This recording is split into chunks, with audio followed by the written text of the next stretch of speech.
দর্শক, বলছিলাম ঠিকানায় খালেদ মহিউদ্দিন এই অনুষ্ঠানে আওয়ামী লীগের নিষেধাজ্ঞা নিয়ে, বিশেষ করে আওয়ামী লীগের নিষেধাজ্ঞা যে অধ্যাদেশের ভিত্তিতে দেয়া হয়েছিল সেই অধ্যাদেশ বিল আকারে যখন সংসদে বিএনপি সরকার পাশ করলো, তখন ধারণা করাই হচ্ছিল যে আওয়ামী লীগের নিষেধাজ্ঞা দীর্ঘায়িত হতে পারে।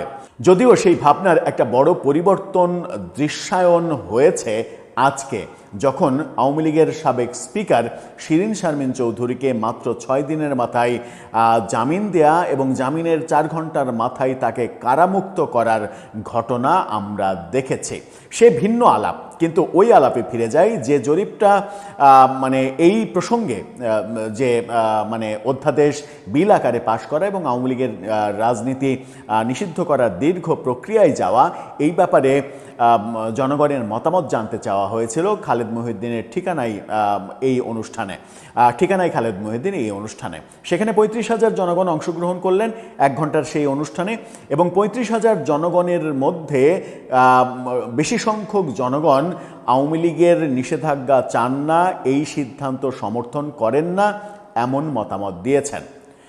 এবং সেই পার্সেন্টেজ যদি দেখা যায় তাহলে আমরা দেখতে পাচ্ছি খালেদ মহিউদ্দিনের সেই ঠিকানাতে জরিপে 57% মানুষ বলেছেন আওয়ামী লীগের নিষেধাজ্ঞা তারা চান না, 43% মানুষ বলেছেন নিষেধাজ্ঞা তারা চান। মজার ব্যাপার যেটা, সেটা হচ্ছে খালেদ মহিউদ্দিন 2020 সাল থেকে ডয়েসে ভেলে শুরু করেছেন। ডয়েসে ভেলে 2020 সালের সম্ভবত ফেব্রুয়ারির 28 তারিখে, আমি যদি ভুল না করি, সেই সময় তিনি শুরু করেছেন এবং সেখান থেকে আমেরিকায় ঠিকানায় এসেছেন 2026-এর এপ্রিলের 7 তারিখ পর্যন্ত। এই অনুষ্ঠানটা রেকর্ড হয়েছিল 7 তারিখে। 7 তারিখ পর্যন্ত এই যে দীর্ঘ সময়, 6 বছরেরও বেশি সময় ধরে তিনি যত অনুষ্ঠান করেছেন, তিনি নিজে স্বীকার করেছেন যে কোনো জরিপে এর আগে কখনো আওয়ামী লীগের পক্ষে জনগণের মতামত তিনি পাননি। অর্থাৎ তার অনুষ্ঠান আওয়ামী লীগ বিরোধীরাই বেশি দেখেন, এটা একেবারে দিনের আলোর মতো স্পষ্ট। শত শত প্রোগ্রাম করেছেন তিনি, কিন্তু কোনো জরিপে, একটি জরিপেও জনগণ কখনো আওয়ামী লীগকে সমর্থন করে কোনো ভোট দেননি, এটা তিনি স্বীকার করেছেন। এবারই প্রথম এই প্রসঙ্গে আওয়ামী লীগের নিষেধাজ্ঞা চান কি চান না, এই প্রসঙ্গে জনগণ আওয়ামী লীগকে সাপোর্ট করেছে, আওয়ামী লীগের পক্ষে মত দিয়েছে, এবং সেই সংখ্যা 57%।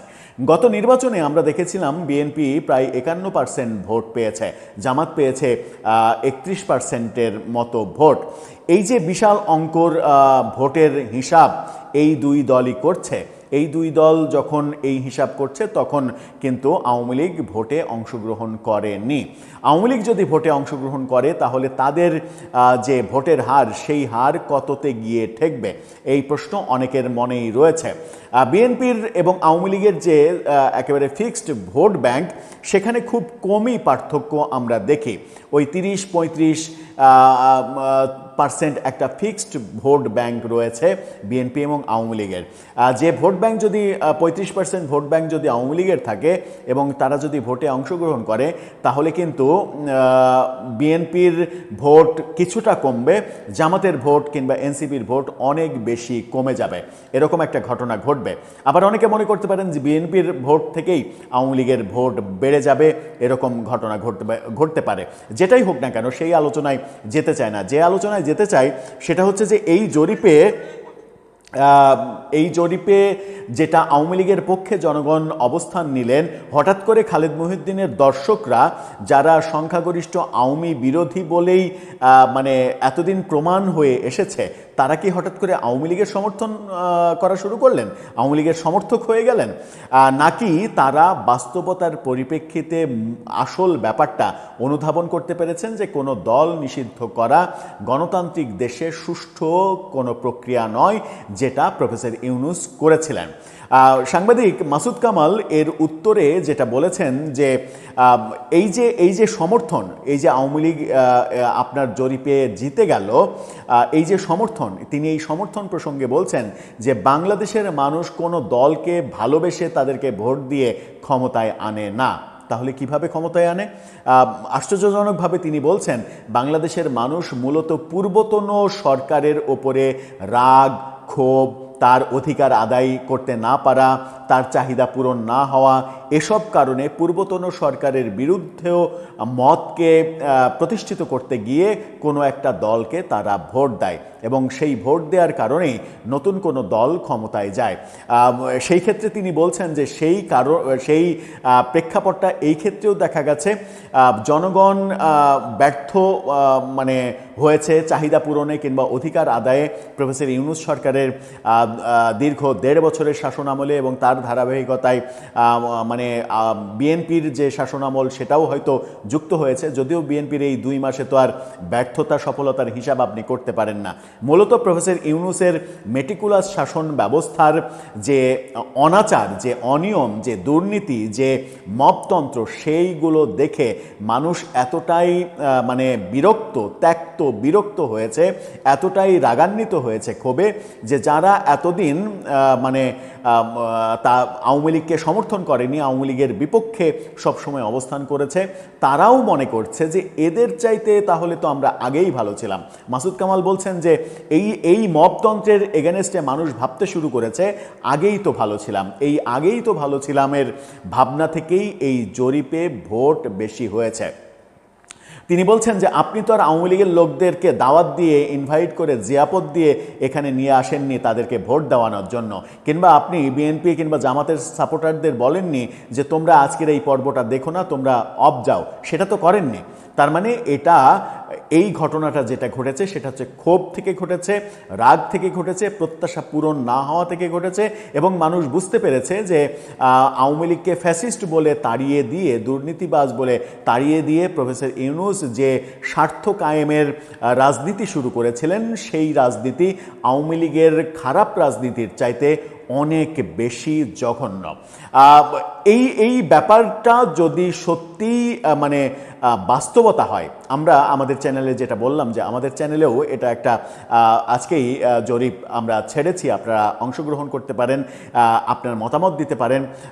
সেখানে কি রেজাল্ট আসবে সেটা আপনারাই ভালো জানেন, আপনারা ভোট দিয়ে সেটা করবেন। কিন্তু খালেদ মহিউদ্দিনের এই প্রোগ্রাম, খালেদ মহিউদ্দিনের যত প্রোগ্রাম, যতগুলো আমরা ফলো করি, সেই ফলো করাতে আমরা দেখি খালেদ মহিউদ্দিন নিজেও শেখ হাসিনার কট্টর সমালোচক। শেখ হাসিনার শাসনামল থেকেই তিনি শেখ হাসিনার সমালোচক, এবং তার যে দর্শক মানে কুল, সেই দর্শক কুলও একটা বড় এবং বেশিরভাগ অংশই শেখ হাসিনার এবং আওয়ামী লীগের কট্টর সমালোচক হিসেবেই পরিচিত। সেই কট্টর সমালোচকরা যখন আজকে বলছেন যে আওয়ামী লীগের নিষেধাজ্ঞার যে প্রক্রিয়া সেটা সঠিক নয়, আওয়ামী লীগকে রাজনীতি থেকে নিষিদ্ধ করা যাবে না, 57% দর্শক যখন এটা বলছেন, তখন আমার মনে হয় যে সরকারের এটা দৃষ্টিগোচর হওয়া উচিত। সেই ক্ষেত্রেও আবার মাসুদ কামাল বলছেন যে এই জরিপ এটা সরকার প্রধানের চোখে পড়তে দেবে না লোকজন, তার আশেপাশের চাটুকাররা সরকার প্রধানের চোখে পড়তে দেবে না। যদি সরকার প্রধানের চোখে পড়ে যায়, সরকার প্রধান যখন জিজ্ঞাসা করবে এটা হচ্ছে কেন, তখন তাকে উল্টাপাল্টা বুঝিয়ে দেয়া হবে যে না, ওগুলা ভিন্ন, কোত্থেকে আওয়ামী লীগের লোকজন এসে এই কাজটা করেছে, হঠাৎ করে বিভিন্ন কারণে আমাদের লোকজন অনুষ্ঠান দেখতে পারেনি, এই কারণে এটা হয়েছে, এটা কিছু না, এটা নিয়ে ভাবার কিছু নেই। আবার মানে তিনি সার্বজনীনভাবে বলছেন যে নেতারা সাধারণত এরকম একটা অজুহাত যখন চাটুকাররা দেখায়, তখন আবার পাল্টা ইনকোয়ারি করেন না যে এই চাটুকাররা যা বলছেন সেটাই সত্যি, নাকি এর পেছনে আরও কোনো ভয়াবহ সত্য লুকিয়ে রয়েছে। সব মিলিয়ে বাংলাদেশের রাজনীতি পাল্টাচ্ছে, বদলাচ্ছে, সিচুয়েশন চেঞ্জ হচ্ছে, এবং যার একটা বড় লক্ষণ এবং প্রমাণ আজকে আমরা পেয়েছি। অতি দ্রুততার সাথে সাবেক স্পিকার শিরীন শারমিন চৌধুরীর জামিন এবং আরও বিদ্যুৎ বেগে তার কারামুক্ত হওয়ার যে ঘটনাটা আজকে আমরা দেখেছি। দর্শক, আপনার কাছে কি মনে হয়, হঠাৎ করেই কি আবহাওয়া চেঞ্জ হয়ে যাচ্ছে, নাকি মাসুদ কামাল যেটা বলছেন যে মানুষ আসলে বিরক্ত হয়ে গেলে, বিরক্ত হয়ে, ত্যক্ত বিরক্ত হয়ে অন্য কোনো নতুন অবলম্বন খুঁজে বেড়ায়, সেটারই প্রতিধ্বনি আমরা দেখলাম? আপনার মতামত জানিয়ে